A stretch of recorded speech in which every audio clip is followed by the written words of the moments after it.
stay together. Oh, too much to bear.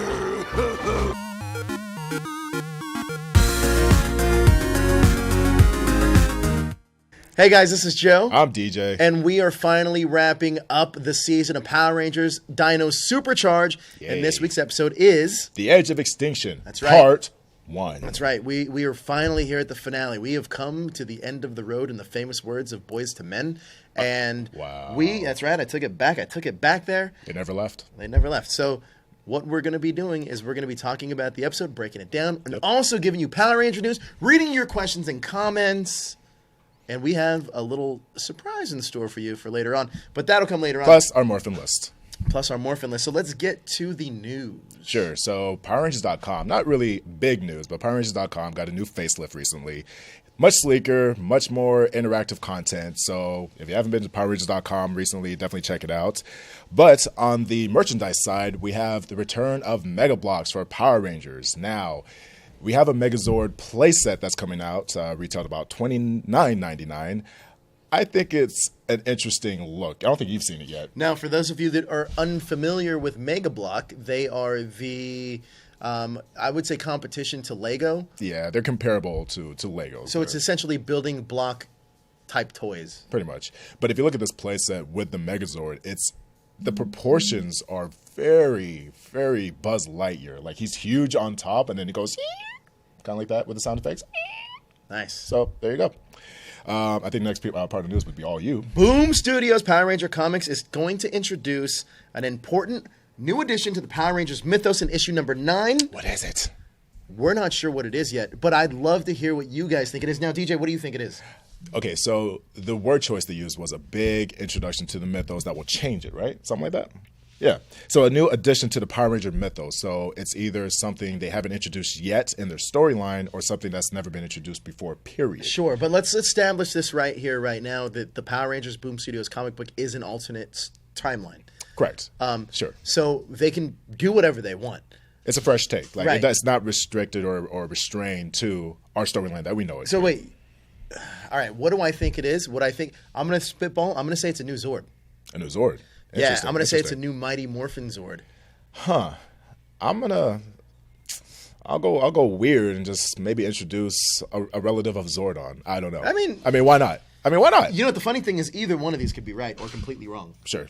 I mean, Boom Studios is kind of like your answer for everything anyways, where it's just like, hey, we're stuck somewhere. What's the answer? Boom Studios. You can make it happen. Boom Studios, make it happen. They can make it happen. Maybe, if they do something different, what if they introduce the Phantom Ranger, my favorite? Well, they would do it just for you, though, Joe. They would. I would talk to Kyle Higgins. I write him every night. Kyle, plot twist. The Phantom Ranger coming? Plot twist. The Phantom Ranger really is Joe. Kyle, when are you introducing me as the Phantom Ranger? All right, so back on the merchandise side, we have pictures of the next wave of the Legacy Power Ranger figure line. So we're finally finishing off Mighty Morphin. So we have Mighty Morphin White, we have Mighty Morphin Yellow, we have In Space Blue, In Space Pink, and In Space Black.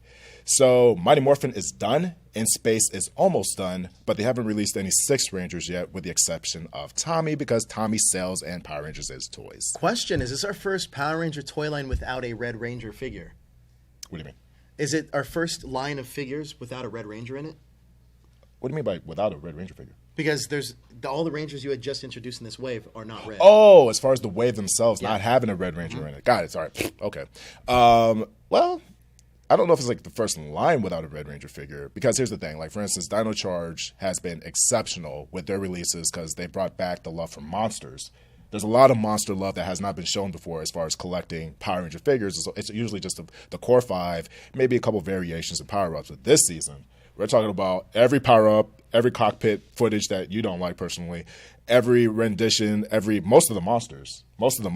So, but this is a very unique wave. I mean, again, we're talking about love it. Old school Saban, man. This possibly could be my favorite wave that's been announced. That's been officially announced thus far. Well, you love the Die Ranger, White Ranger, Mighty Morphin costume. I think that costume is so sleek and it's so like, it's so cool. Just mixing the white, the gold, and the black. I like the color scheme. It's a great aesthetics. yeah, it looks really good. I also like the helmet is just.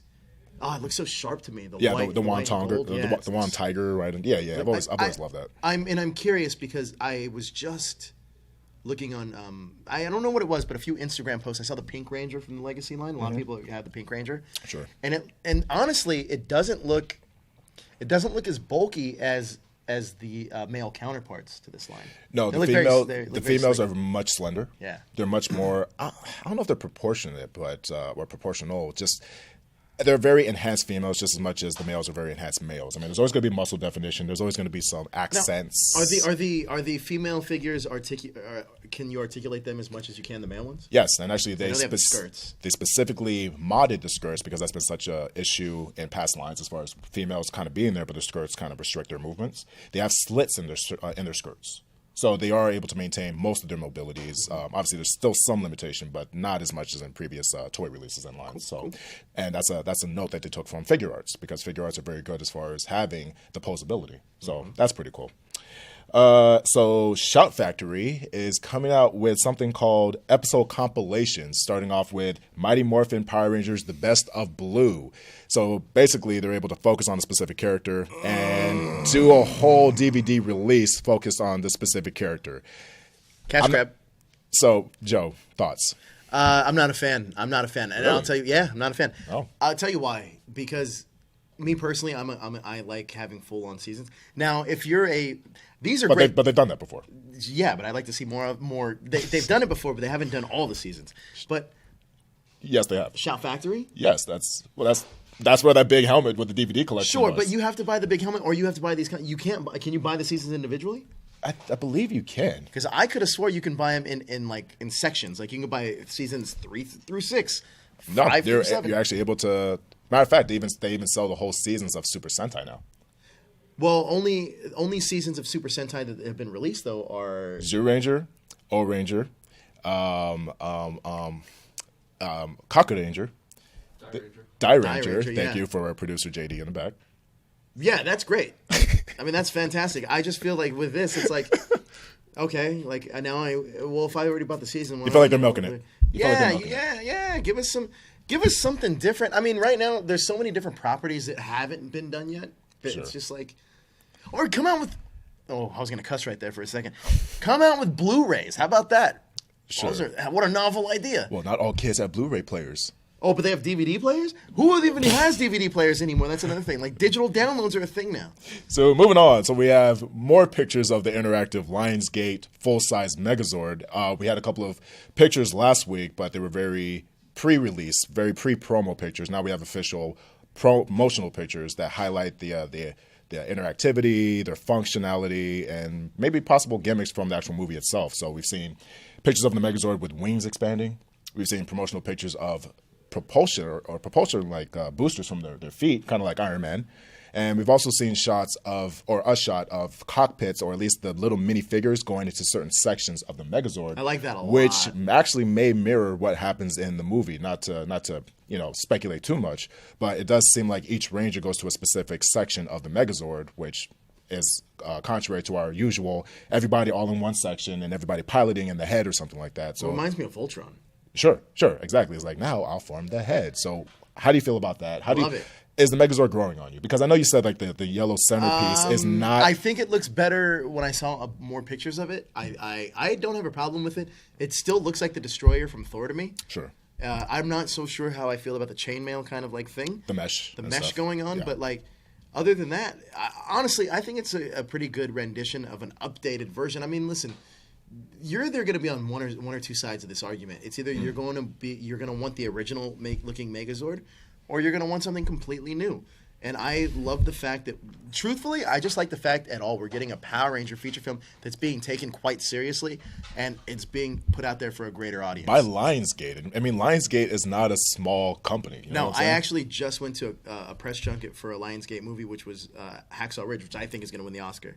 I called it here first. Joseph Deckelmeyer doing big things. Well, no, I mean, but Lionsgate's doing a lot of Sure. big movies. I mean, that's where the Hunger Games. We got the Hunger Games from Lionsgate. Absolutely, and they need that new franchise to kind of kick it over because because Hunger Games done and that Divergent series It's going to TV. That's going to TV. So they're banking on this to be the new ongoing serial, kind of like Transformers, and being like continuations and stuff like that. I feel like those who are too hung up on the originals, just watch the originals. I mean, the fact is, this You're is not gonna fresh. please everybody. You're not. you're probably not going to please a lot of people if you with that mentality. That's the thing. Like if you're stuck in the past, you're going to only like the past. This is new. This is big budget. This is Lionsgate. This is Elizabeth Banks. And this is fully American Power Ranger movie. This is Bryan Cranston. This is also like this is taking the tropes that you liked in Power Rangers, Bill Hader, and it's turning it into a all-American kind of deal. Now, I know we got the original Power Ranger movie, which was also an all-American thing, but this is a brand new. But this is fresher than franchise. that. Yeah, this is fresher than that. That was derivative of our '93 TV show. This is kind of influenced by the TV show, but this is a far departure of anything that we know of. Yeah, it's for a new generation. Absolutely. It's what it's meant to do, and it's for the nostalgia for folks like us. I'm ready for it. I can't wait, and I'm looking forward to it. Me too, personally. So we have today's episode, "The Edge of Extinction," Part 1. No. And here's a clip. The pod. See you later, Rangers! He's going to get away! Don't think so! My pod!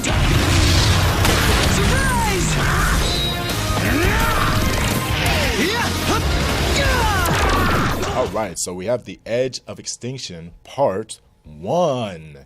So this episode kind of has Zord fights in it.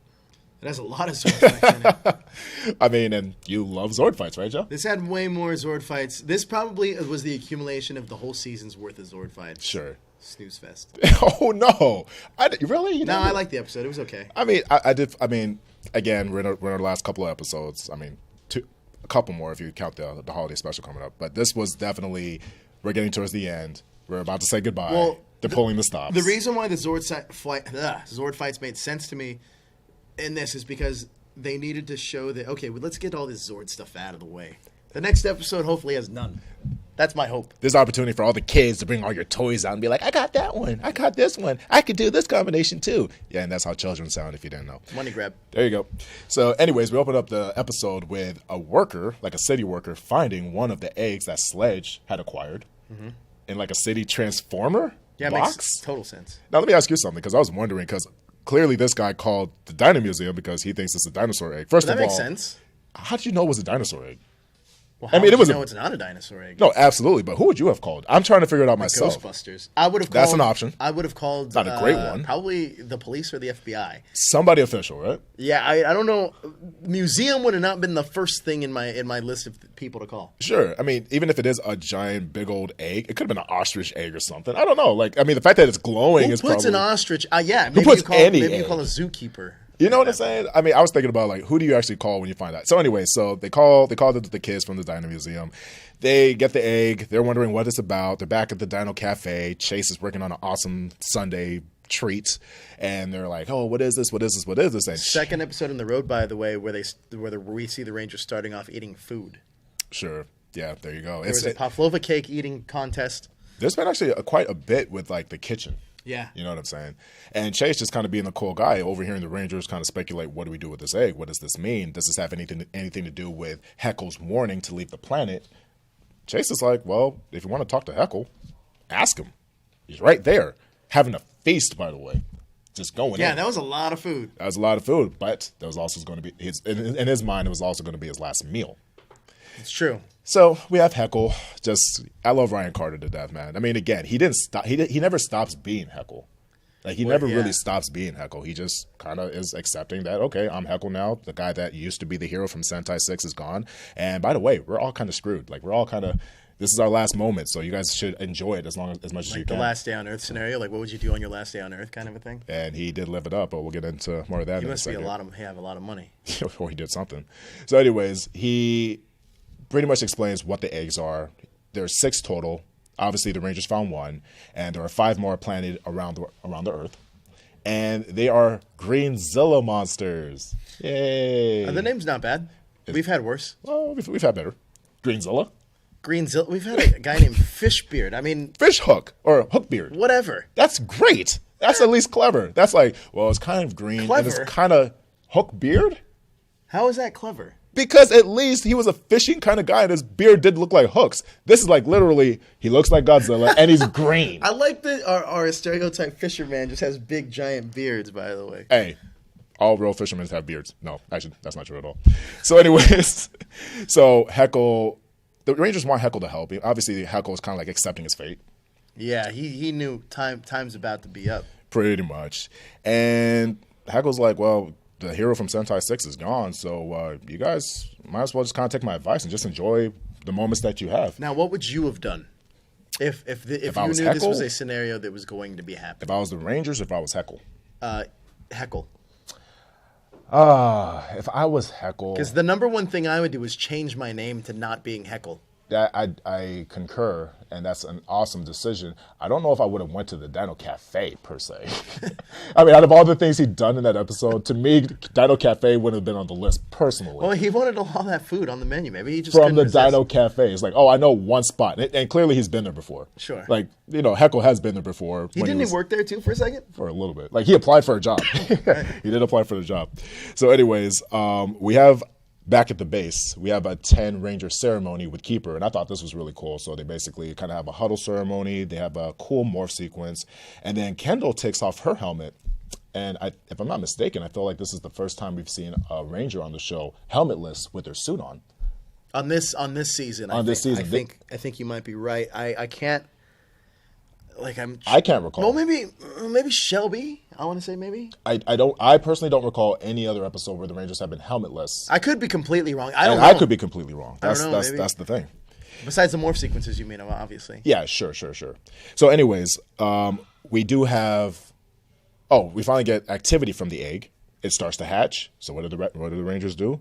Blast the crap out of it. Of course. That's what else would you do? No, well, they got the history. They know that it's going to be a big risk, so they blast the crap out of it.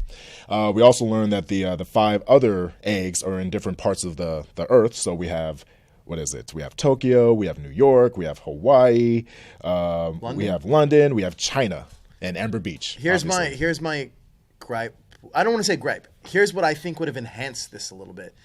If you would have had it be like Turtle Bay, Angel Grove, Stone Canyon, some places that have already been established in the past, Reefside. So known Ranger cities. Yeah, I think that would have been kind of cool tying those worlds together. And I think the only reason why it wouldn't necessarily fit is I felt like we assume that most of those cities are like U.S. based, and this is a very at least world accurate season of Power Rangers where they at least mention New Zealand, and New Zealand has been in this season a lot. Right. I mean, heck, they even found the Plesiozord there, and the NZ boys, and Chase is from New Zealand. Like, this is okay. First, I said it was Power Rangers Ice Age, then I said it was Power Rangers Coda. Realistically, it's Power Rangers New Zealand. That's right. That's true. I mean, I would have liked it mainly as a callback now to other seasons because I don't think we've had that. No. We've had callbacks to other episodes, which is great. We've had like references, maybe once or twice, but nothing really outwardly saying. Yeah, nothing substantial. But the one thing they do in this episode to kind of tie it all together is establishing the time differences with the Zord fights. Mm-hmm. So some of the Zord fights. So now it's a 5-on-5. So we have the Dino Charge Megazord, Titano Charge Megazord, Patera Megazord. We have the now Spinozord, which was now just newly acquired. Do you kids remember out there when there used to be just one Megazord called the Megazord? Of course they don't, because that was like our first generation of Megazords. That's crazy. Remember that? Remember the Megazord? I remember when it was one Zord, another Zord, and then the Ultra Zord. I was happy. That's all we needed. So anyway, we have a 5-on-5 across the globe battle. Heckle has nothing to lose, so he's kind of just living it up as a montage. So he's gone skydiving and like cliff swinging, and he's cliff swinging. Well, he like jumped off a thing and swung over the. What do you call that? I think that it almost a bungee swing. But yeah, bungee jumping. He was like bungee jumping, swinging. But he was like swinging though. I don't know what you call it. I'm not I'm not a freaking cliff swinging. That's a new one. Or like I know you went whitewater rafting. Yes, I have. No, he went whitewater rafting. I've been whitewater there you rafting. Go. Sure. He also did skydiving, which is cool. Skydiving. So he's done more of the extreme stuff. I've done skydiving and whitewater rafting. I would never do bungee jumping. Really? But you'll go skydiving. Well, here's the thing: when you're skydiving, it's just one fall. When it's bungee jumping, it's like multiple like up and downs. I'm not good with that. So it's like, I'm gonna die. Okay, I'm good. Yeah, I'm gonna die. Because okay, it can snap I'm any one of those like ways. You know what I mean? Like if it's just skydiving, it's skydiving. So anyways, we have Tyler take out his Greenzilla from Tokyo. So good for Tyler. Way to be the leader. Wink. So back on Sledge's ship. Field commander. Leader. So the leader was inside of their command center doing real work. Yeah, she was definitely head of operations. So, anyways, She was definitely the leader. she's definitely head of operations. What, So what does that even mean? the head of operations, just like Cyclops is the leader, and so is Professor X as head of operations. No, Professor. It's called the Charles Xavier Institute, not the Cyclops Xavier Institute. Yeah, and guess what? Cyclops is still a field leader. Moving on. Anyways, back on Sledge's ship. Sledge is keeping his word. Field commander, by the way. He's not the field leader. He's the field commander. And a leader. So back on Sledge's ship. Nope. That's okay. He's keeping his word. He's marrying Poisandra, and he gives Poisandra the Dark Energem as a ring. Yeah, that was cool. That's a lot of trust. Like, and you got to give Sledge a lot of credit because Did he kind of give up though on his dream? Because his dream was to get all 10 Energems, and he just settled for one Dark Energem. Well, technically, I mean, that's been kind of iffy throughout that season because first it was like, give me the Energems. Then it's like, I'm good with just one Energem. And then it's like, as long as I have one Energem, I'm fine. Imagine if they were just like, listen, I don't want to fight you anymore. Here's just one Energem. Relax. Yeah, kind of, right? So he's good, but here's the thing. It's not like this is a normal Energem either. This is like the Dark Energem that's destroyed Sentai 6 and can eradicate like planets and systems, and it's just like the big weapon in the size of a little, chapstick thing. Yeah. So anyways, Fury has all the intentions in the world to double-cross Snide. Snide overhears this, and he's kind of like, well, screw this, kind of thing going on. So as the whole episode's going on, the Rangers are fighting. Back to Sledge. Sledge is pretty much like, yo, we're missing an egg. Yeah. Hey, Snide, why don't you go down there? Why don't you go find that egg and let me know what's going on? He knows how to count. He does. He knows how to count. He knows he's one short. So Snide's like, well, I already know you're about to betray me. I'm about to take this Dark Energem as a collateral just to make sure I'm safe. Yeah. Because you're not going to leave without me if I have this thing, which when we get to the end, that didn't quite make sense to me. So anyways, as the Rangers are duking it out, Tyler sends his Zords to help out the other Rangers. They're distributed, and they kind of kick butt. And from there, what's really interesting to me is they show TitanoCharge needing help. Yeah. So basically, even Silver Ranger makes mention, I need more chargers.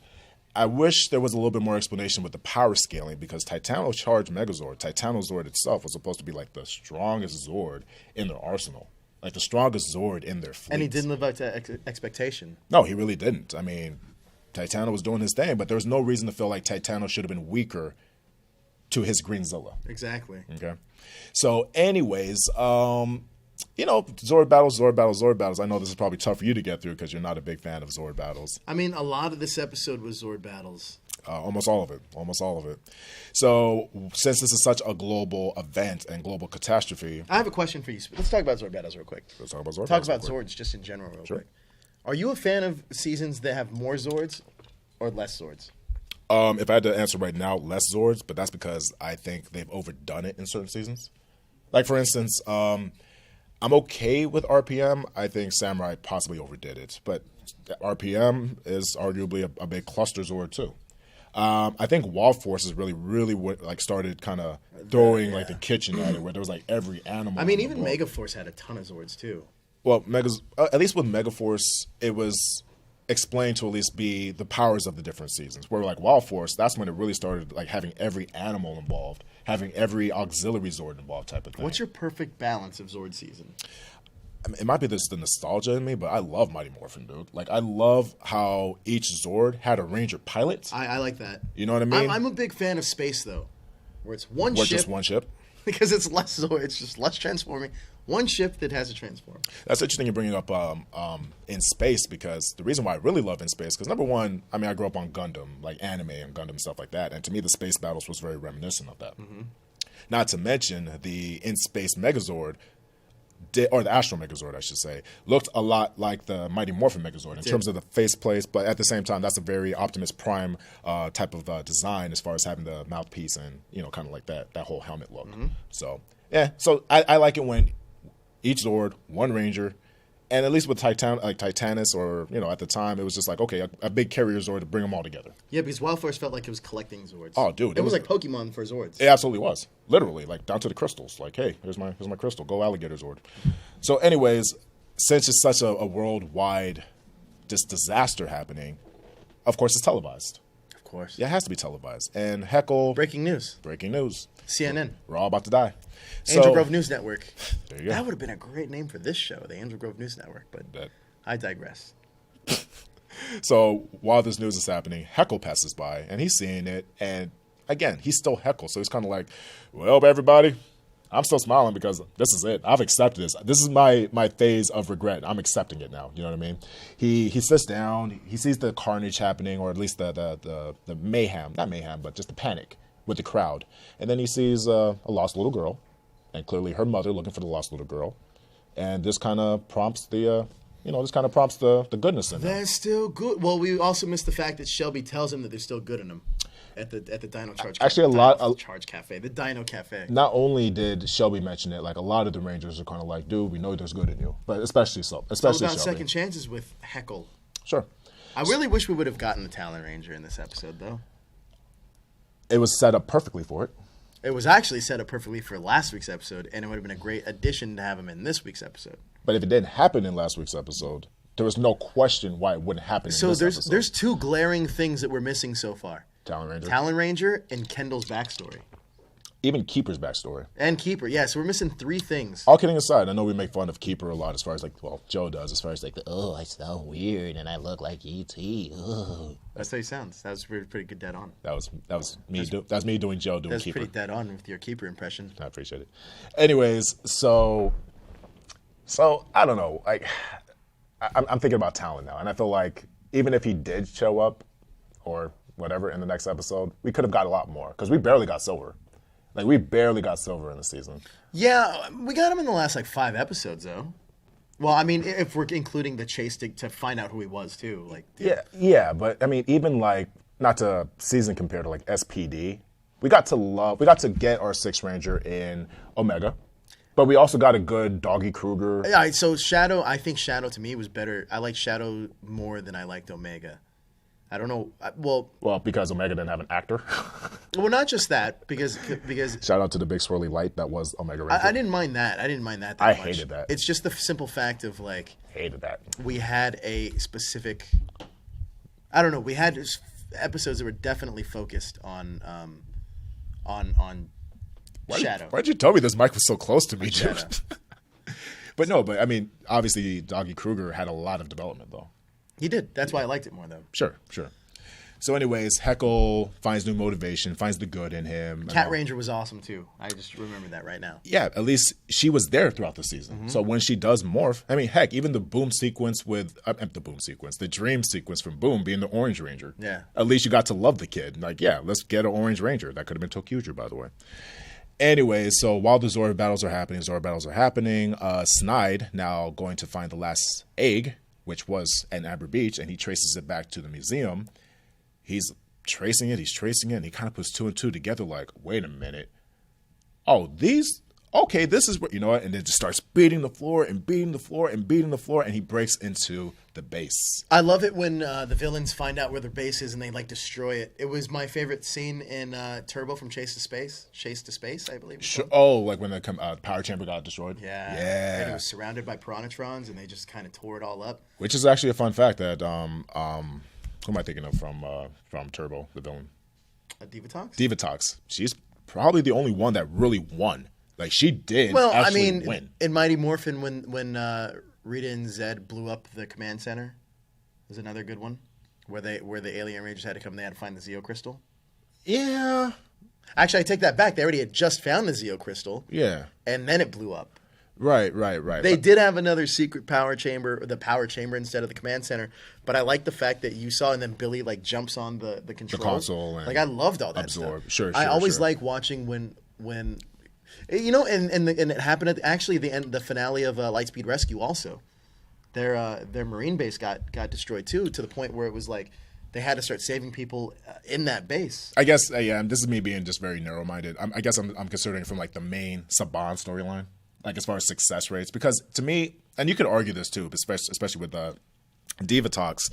She was fighting very amateur rangers compared to Atami. She had the B Squad. She had the passing of the torch. Well, yeah, she had the new Power Rangers for sure. But sure. I think personally, I even Lightspeed Rescue I thought was just so well done when they did get their marine base blown up, and then they had the demons and stuff come in. It was really cool. Yeah, it was pretty cool. That was a really cool scene, and like I said, the command center, and then this episode, I really like when you see the stakes of something that you've known throughout the season that just kind of gets taken away. Sure. So in this case, Snide, I love Snide's character. I hate the name Snide, but Snide is a good bad guy to me. Like, Snide is relentless. He is very ambitious. He's just a warrior. Like, Snide is a dope warrior. So he breaks into the base, and this is a great highlight moment for Kendall because she faces because Keeper's hurt by the rubble. Yeah, he is, and causes Joe to laugh. Because the way he did it, it just looked funny to me. It's like when you see that one monster that got shot in the head. Joe would find humor in freaking Keeper getting hurt. It's not that he got hurt. It's just seeing this little guy. He's like, oh. That's better. Like, that's a lot better. That was hilarious. Anyway, so there's a great moment for Kendall holding off Snide one-on-one, which is, that's not easy. You know what I'm saying? Like, this has been like that's what leaders do. That's what they hold off the top villains. That's exactly what the. That's fine. Anyway, so she goes one-on-one with Snide. Fails, but she put up a good fight. She did her best, and who comes to the rescue? Heckle. And that was kind of cool. He comes in, superhero landing. Shout out to Deadpool. And basically, this is the first time we've seen the two halves really go at it, and he drives away Snide. So this is kind of cool. So Heckle officially kind of joins the team type of thing. Well, not officially. That's towards the end of the episode. Kind of officially. But he's putting himself out there, and he even says, "I will protect you." That was awesome. So that was really cool to me. So the Zord fight's happening. They eventually win, of course, and everything else like that. They give Titano-Charge. Let me ask you something before you continue on. Sorry to cut you off. The Talon Ranger. Why do you think we didn't get him though? So as of now, because you said if you talked to Greg from Bandai, and it's been planned. It's one of those things. Obviously, I'm not Saban. At the end of the day, everything I say is also speculation. You have decent knowledge though. I have an idea, but to me, it's just time and budget. Just really bringing over the suit and making it work. And probably in their minds, they're like, well, we don't necessarily need to introduce him. We have 10 Rangers, 11 if you count. True. If you count Albert. Do you think? Because I was actually trying to think about this too a little bit, and just trying to wrap my head around why we hadn't gotten him. Because we did get a lot of I could when we were doing the course of this, I think we had 3 fillers in a row. And I feel like we've had a lot, and if they would have just built up a little bit more, we could have got the Talon Ranger. No, obviously it's an easy story adjust. If you want to introduce something, you'll introduce something. Right. Like, it could have been done. And here's a fun fact for you guys: if you're a collector and you were like paying attention to the early releases of the Dino-Charge toys, there was a sound bit that said Talon Ranger. That does say Talon Ranger in the morpher. So based on that alone, yeah, Talon Ranger was coming. It was in the toy.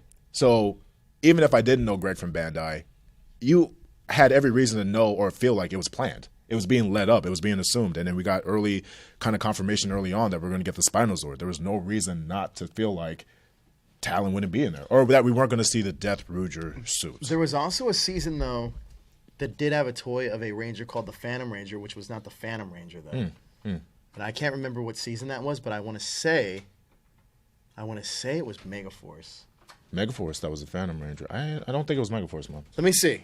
Sure. Maybe I want to say it was Megaforce. But while you're looking that up, Operation Overdrive. It was Operation Overdrive. Shout out to our producer JD behind the camera. There's been other seasons where they have had original Rangers that was not on the show. Matter of fact, our favorite season, RPM. They came out with the Elephant Zord, the Tyrannosaur Zord. I can't remember the other one for the life of me, but the designs weren't bad. They were figure exclusives only, but they basically gave the Carrier Zord its own Ranger, so that was kind of dope. And then obviously in Jungle Fury, they made up a bunch of Spirit Rangers. But those were canon. But the ones that were RPM were not, right? Not at all. They didn't show up in the show at all. It would have been cool if they did. Right. But then again, RPM, very simple season.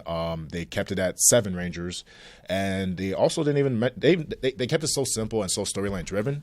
And not to mention the budget wasn't really there compared to other seasons. That was like one of the first Ranger series without like a battleizer.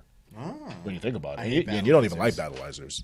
And to be fair, I don't like most of them either, just because they're kind of wonky. You know what I mean? Yeah, they like. I understand. Not. I did like Ninja Storm's battleizer. But anyways, so let's go ahead and wrap up the episode. We have Snide, who's been driven off from the base. They have them all cornered, so all 10 Rangers are there, including Rangers in the Titano-Charge Ultra Zord. So this big old Megazord. You have Rangers on the ground. You have Heckle with them, and they all have Snide cornered with the Dark Energy Gem. They all blast him at the same time, including the TitanoCharge Ultrazord, and the TitanoCharge Ultrazord straight up fires at the Earth that Snide was standing on. We should have been destroyed, okay? This giant Zord, this Ultrazord, straight up fired on the planet Earth where Snide was standing, and no crater, no nothing. It's okay. It's Power Ranger tropes, though. This is what I love about it. And this is what I love about it, too. But with that said, we should have been destroyed. So Heckle joins the team, and then they get they pretty much find out that Fury has broke into the base where Keeper is. That was cool. And the episode ends up with the Rangers rushing the Keeper because he's still injured. This is where we officially get joining the team is Heckle. Yes. Officially joined the team. So now we have 10 Rangers, and we have Heckle. We have the Talon Ranger somewhere in some alternate storyline. In our hearts. That's what a wasted opportunity, because the suit was made. It was a real thing. It's a real thing. The suit is awesome. It's such a dope suit to look at. I know there's some commentary saying like, oh, we can't really bring Death Rouger here because of the name. Okay, first of all, you don't need to know that he's Death Rouger. And FYI, Dino Thunder's White Ranger was called Abari Killer. Like, that's a hard name, you know what I mean? And he was just Dino Thunder White. So whatever the reason is, maybe it was just that they felt like they could get past the storyline without needing to introduce the Ranger. And then maybe they also didn't want to edit in they didn't want to edit in too much of the Japanese footage of Talon into this. That's possible too. Dude, there was a lot of original footage though. Like a lot of original footage. True, but when you shoot original footage, you're also paying more money to do that. Absolutely. So, I mean, maybe from a fiscal standpoint, that's the reason why they didn't want to do any of this. But I will say this, like even like today's episode, like with all the Rangers cornering Snide, it's just a suit. You could have put the suit in that shot. I'm not saying that's not additional money, but that's not the one that's going to break the bank. You know what I'm saying? That's true. They could have at least incorporated a show up in the suit. Well, I mean, listen. At the very least, you had to know that people at Saban Brands had this conversation. Sure. So there's probably a logical reason why it didn't happen. What that reason is, we don't know. And maybe when we talk to Chiplin again, we'll ask him. Somebody will ask him, hey, what happened to Talon Ranger? Mm-hmm. And I'm sure he'll give us an answer. Sure. Whether it's the answer we're going to like or not, that's here nor there, but it'll be an answer at least instead of the speculation. I wish it would have happened because I think the Talon Ranger just looked cool. I also think it would have sold more toys. And honestly, just to go off of that, though, it's like really the way, again, not liking the name at all, but the way Heckle's character has progressed, to me, it would have been the perfect Ranger up. To me, that would have been the perfect, this is a dude that was villainous, who is actually a tragic character, who had his home planet destroyed, and now he gets to redeem himself as the hero of Sentai 6 with the power of the thing he was protecting in the first place. Sure. That's perfect to me. It's not bad. Let's go ahead and rate this episode, man. 3. 3. You too? Actually, as much as you don't like Zord battles. No. So, but here's the thing. Like, as much as I like the episode, I appreciated its efforts. The 3 to me goes to Heckle. You know what I'm saying? The 3 to me, if you would have given Prince Philip more lines, great. When he says one thing and it's good heavens. Good heavens. Now, I like Prince Philip a lot, but no, really, realistically, he sold the heck out of that line, by the way. The 3 for me goes mainly, and that's not a bad score by any means. No, not at all. I just think it's a great setup episode, and I'm really interested to see what happens the next episode, which is the conclusion of this 2-year-long adventure we've had with these Rangers, which I love. Actually, I can't believe it's been that long. I know, it's crazy. But I think the 2 mainly goes because I'm not a fan of mech fights in the Zord battles, but I understood the stakes. I understood it. I thought it was a good episode. I feel that obviously the taking away of the Talon Ranger takes a part of it away from me. And now I understood what they were doing with all the Zord fights. It made sense to me, but since I'm not really a fan of it, I got to score it a little lower too. But overall, the story was pretty good. They've been leading to this moment. Sure. And so far, it's on track to being a really good finale. So we have 1 episode left, and I'm really excited about it. Yeah. Well, technically 2, but sure. The reason why I give it a 3 is I actually agree with a lot of the points that you've commented on. But I give a lot of it because I like the Heckle storyline. I love the fact that he did get some finality to Snide. He had an arc. He had a great arc at that. I mean, and I love Ryan Carter's portrayal of Heckle. Again, I'm gonna keep cursing the name forever just because I feel like that's very. I don't know. You don't like the name either, though. No, Jekyll. It's like Jekyll and Hyde. Jekyll and I Hyde. get it. It's very. It's like Jekyll and Snide. overly derivative. Like he could have been like Snide. Honestly, could have been like top 10 villains to me if it wasn't for the name. And that sounds super biased or super dumb. But Well, Heckle could have been one of the top Rangers. top Rangers had he been given a suit and probably a better name. If he rangered up, exactly. But you need a ranger up. But I like the Heckle stuff.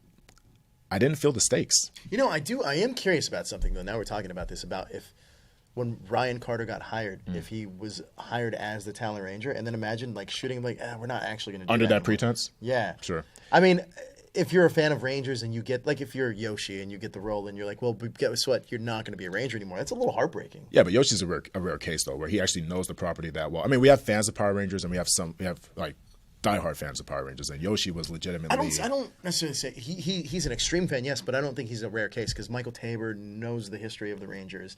I don't know. I just give Yoshi a lot of credit because he knows his stuff. Well, he knows more. That's what I'm saying. He knows the Sentai more than. Even I do. Brendan Mejia knows his stuff. So I'm not taking away from them. I'm just giving Yoshi his credit because he does know his stuff. He knows a lot. So to me, it was just I didn't feel the stakes. I like what they did with the episode. I didn't feel the stakes. I did like a lot of the Kendall stuff.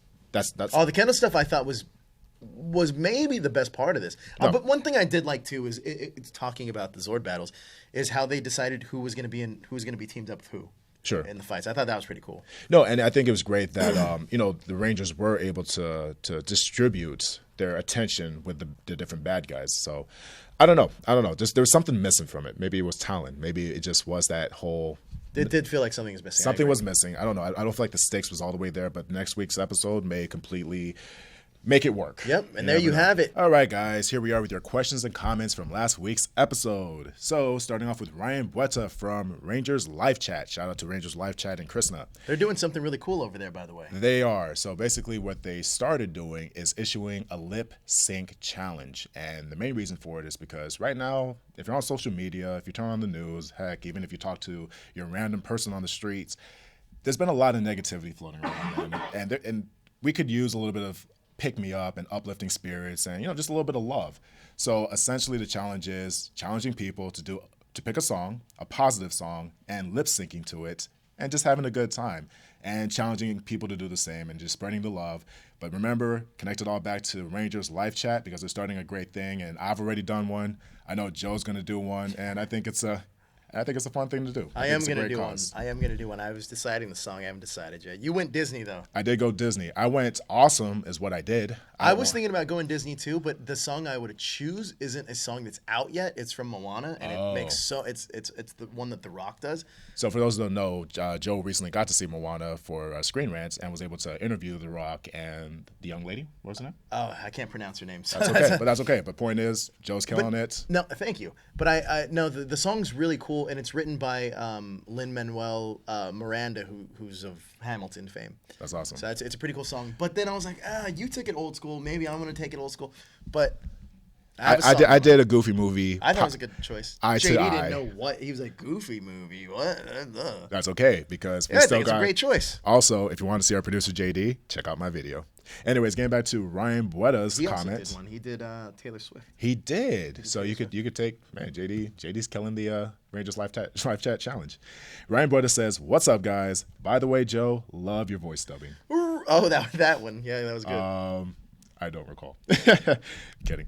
I really love this episode, even though I kind of question its title. But anyways, I love Camille Hyde in this episode. Thought she was amazing. It's kind of sad that Dino Charge is on its finale right now. I love this season a lot, but hoping Ninja Steel is also more phenomenal. So thank you very much, Ryan. Speaking of that real quick that he just mentioned, I just realized something.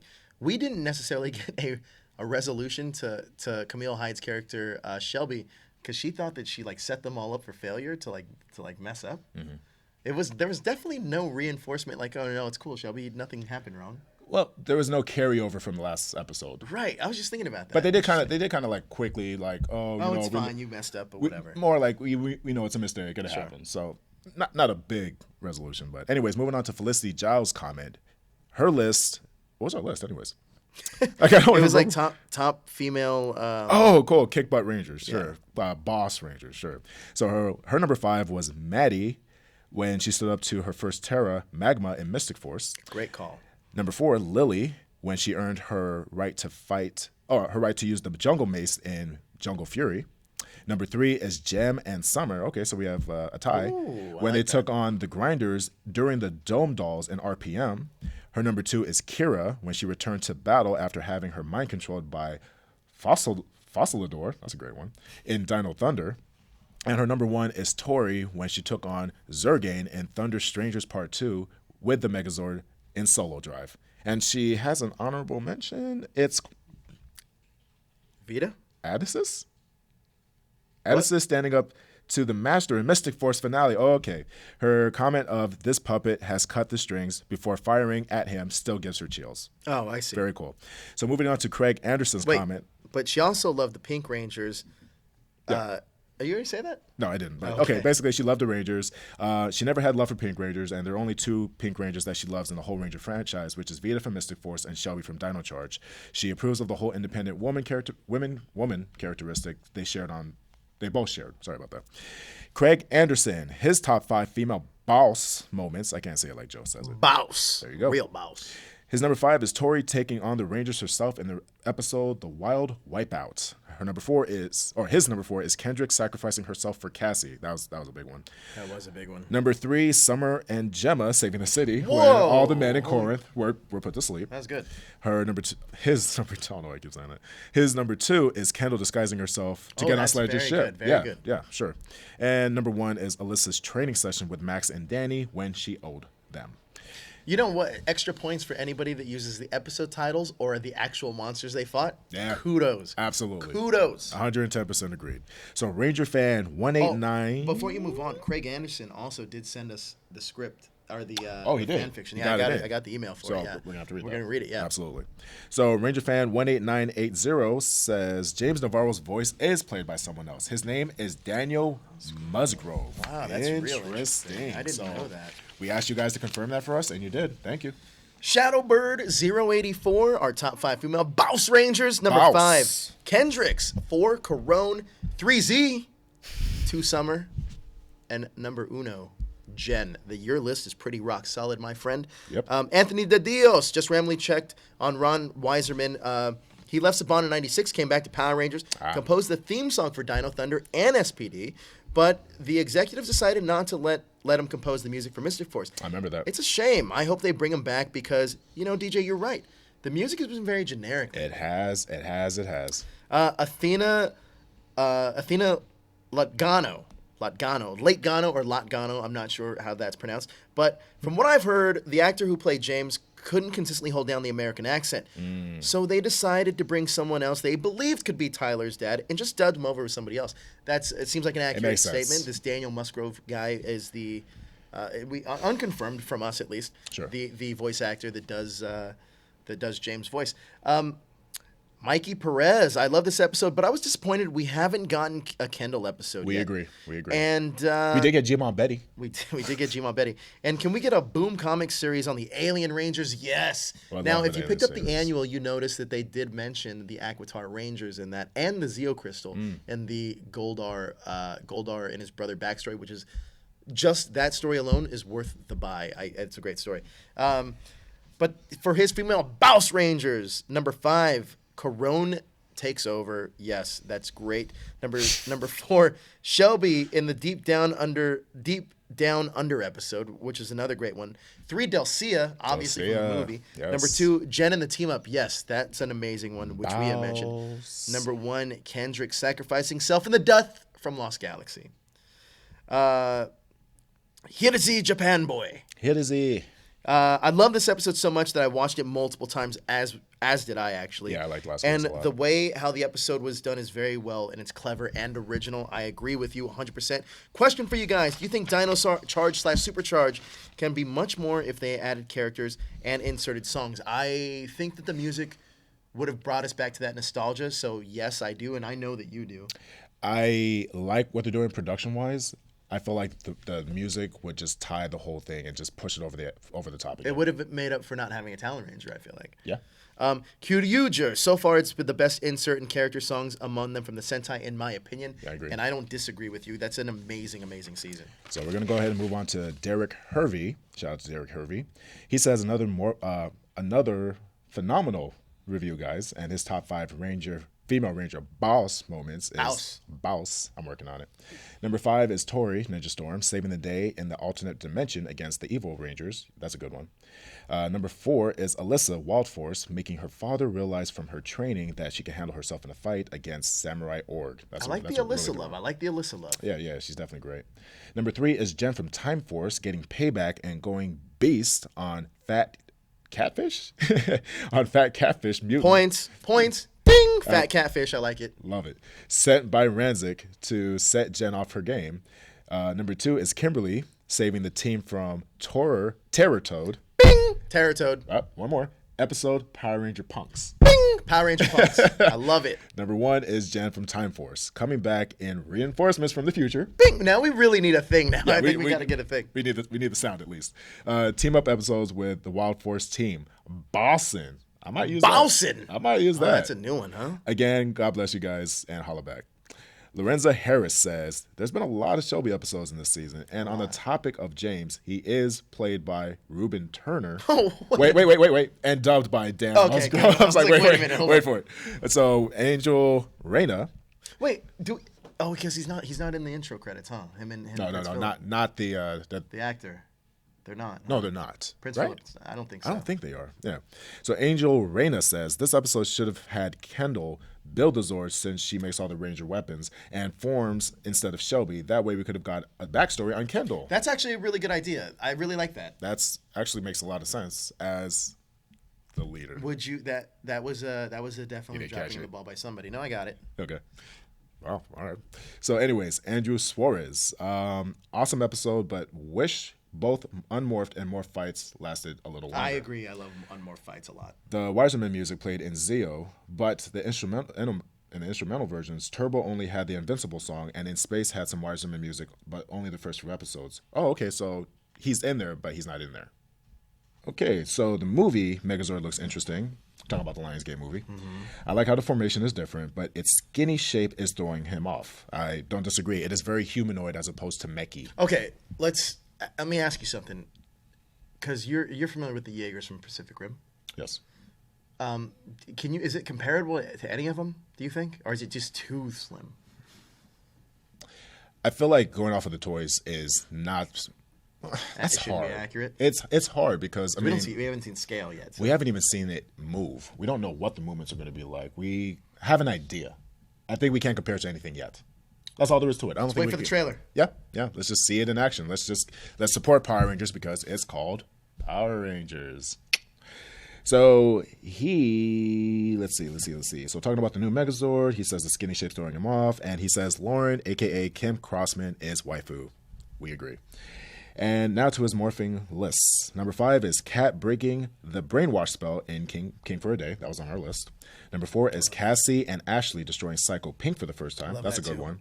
Number 3 is Lauren's debut in Samurai. Real boss. Number 2 is Madison taking down one of the 10 terrors by herself in Mystic Force. That's Terrors. I was like, wait, what did I miss Power Ranger Terror Squad or something? And number 1 is Jen's entrance in reinforcements from the future. Okay. Jasmine Loves You says, damn straight, it's not an unboxing. Well, we wanted to talk about the Ranger helmets. Yeah, stop hating, Jasmine. You have your own segment. Thanks for commenting, Jasmine. Actually, yeah, if you want to go check out our unboxings on this channel, you can watch Geek Essentials is the show that she does there. All right, Blackwing 2040, just loving these discussions. Seeing all 10 Rangers on the team has to be the best moment in Power Rangers history because I was in awe seeing that fight. And it has to be my favorite episode of this season. I agree. Happy belated birthday to you, DJ. Since thank you. Joe says you're a dancing machine, I wish to challenge you to a dance contest. Never said I danced well. Because I'm a dancing machine myself. Here's my list. Before we get into the list, let's roll a clip of DJ dancing. No, I'm just kidding. I don't have a clip. I wish I did, though. By the way, I would believe him. You know what?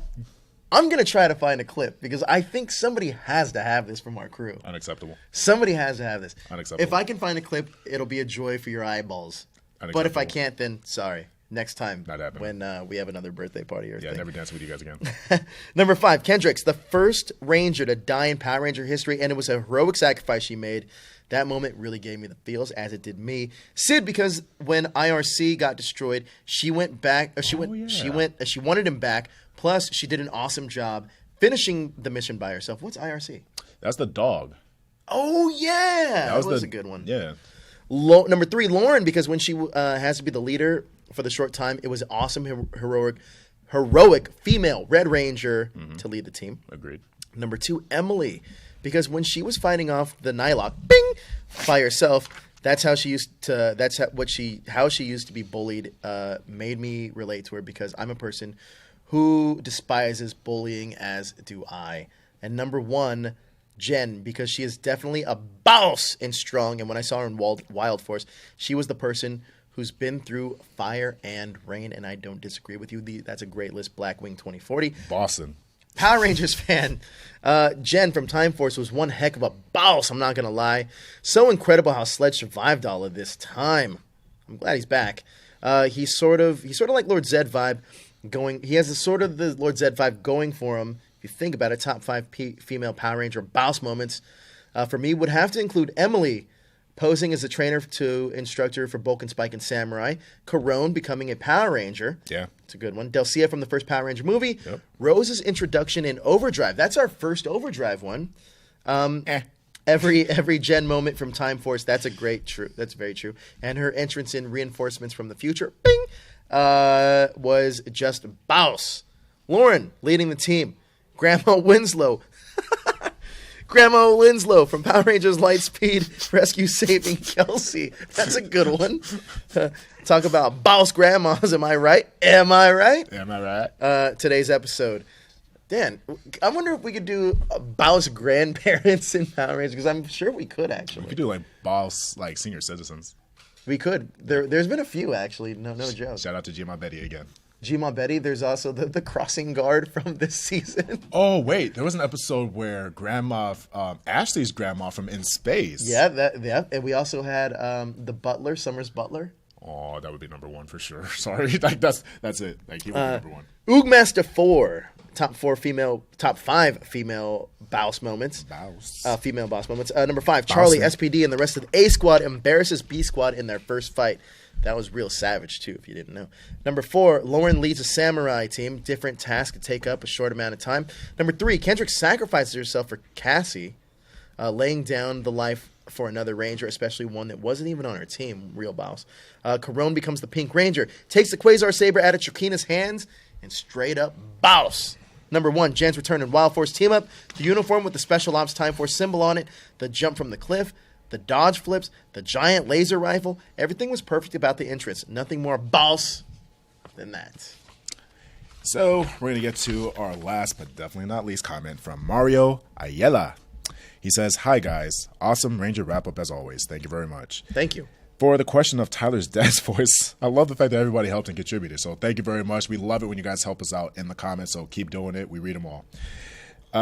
So Tyler's dad's voice is correct. So Dan Musgrove is the voice of James Navarro in the series. His top 5 boss female Ranger moments is number 5, Z and SPD when she battled with Morgana in the woods and she takes the lead versus Morgana and Shorty. I don't remember that one. Shorty? Who's Shorty? I don't remember that. Number 4, Kendrick Sacrifice and Lost Galaxy. Absolutely. Number 3, Dulcia versus the Tengu Warriors in MMPR the movie. The great scene. Number 2 is Jen in the Wild Force Time Force team up. Loved it. Number 1 is Summer in RPM when all the guys are sleeping and she, with Gemma, take responsibility and drive Dylan's car. Greetings, my friends, from Puerto Rico. Greetings to you. You know what? I got a little side bet for you. God, what? Well, last time we had Shadow versus Zenowing. Uh-huh. Shadow versus Silver. Uh-huh. I'm really curious because this is more of a level playing field one. Okay. Who was the leader this season? I'm not doing that. Why not? I'm not doing it. Tyler and Kendall? I'm not doing it. You don't think that's a good one? I'm not doing it. You for sure think it was Tyler. Here's the thing: what you refuse to accept is the fact that I don't think that Kendall's not a leader. You just refuse to acknowledge Tyler as a type of leader. Like, No, he is a leader, but the overall actual leader, I think, is Kendall. okay, but here's the thing. Our arguments have evolved. This is like totally uncandid us right now. Like the camera could stop right now. This would be us going at it. You wouldn't really recognize him at all. You just kept calling him a field commander. I'm like, dude, he's still a leader. Kendall is in charge. It is Kendall's operation. It's Kendall's team. Yeah, she brought them all together. Well, the Energems brought them together, but she is I mean, Xavier. if we're really thinking about it in terms of that too, then technically Keeper is the leader. Well, that's what I'm saying. But to me, even compared to Keeper, Kendall is like the leader. He's like the mentor, though. Keeper is the mentor for sure. Yeah, he's the mentor, and Kendall's the leader, and then Tyler is the field commander, not the field leader. You can't even accept that. See, that's why I'm not doing this. Like to me, it's like not that big. It's not, but I like it. It's fun. Field commander, field leader. It's all in the wording, man. But anyways, that's going to do it for the Ranger wrap-up. Next week we have, what is the episode? Edge of Extinction Part 2. Edge of Extinction Part 2. Possible special guests on the show. And yeah, it's going to do it for us. DJ. Yes, sir. What's your favorite part of this episode? Favorite part of this episode was definitely seeing all 10 Rangers and Heckle lined up. Oh, that was That was probably the best part. So I like seeing it. I would have loved it if Heckle was Talon. Missed opportunity, but, maybe we can do a fan edit. There has to be a fan edit out there somewhere. There has to be somebody out there that's probably working on it right now. So back at it to you. So what was your favorite moment in this whole episode? My favorite moment Probably in this... Kendall, right? Yeah, the helmetless Kendall's pretty cool. Dude, helmetless Kendall was everything. Helmetless, actually, any Ranger I'm a big fan of. And I know that, was it season 2 of Mighty Morphin that started? That's when it started. And that's the reason why it kind of stood out to me, because they don't really have a lot of helmetless shots. Matter of fact, Megaforce even had a lot of... Well, Megaforce did have a lot of helmetless shots, but Dino Charge did not. Doesn't it make you kind of like appreciate it more that you didn't get it this much? Or really at all? Well, appreciate it to where when I see it, I appreciate it. Man. All I know is Kendall is not bad to look at. Sure. So Claire is not bad to look at. So seeing her helmetless, and not to mention I love purple. That's my favorite aesthetically looking costume this season. So I love that. So what your favorite moment is probably Kendall fighting off Snide. I would also like to see if it. I don't know if it will happen. I probably won't happen. But if what's his name? The Purple Ranger, the original Purple Ranger. Albert? If Albert comes back this season, just to help him or hey something. guys, remember me? I kind of think that would be I kinda used to be cool. one of you. Yeah, I think that would be kind of cool. I'd like to see Albert come back. It would be kind of cool. I love to see all the big players. Not big players, but the big recurring characters. Like, I want to see... I keep forgetting Chase's girlfriend's name. I do, too. It's not Kelsey. Is it Kelsey? No, it's close, though. It's not Kelsey. Kaylee. Kaylee, yeah. It is Kaylee. So I want to see Kaylee. I want to see Shelby's friend. I want you know what I'm saying? Like, I want to see freaking the NZ boy back. That one guy, the one NZ boy, the giant NZ boy. That's awesome. But that's going to do it for the Ranger wrap-up.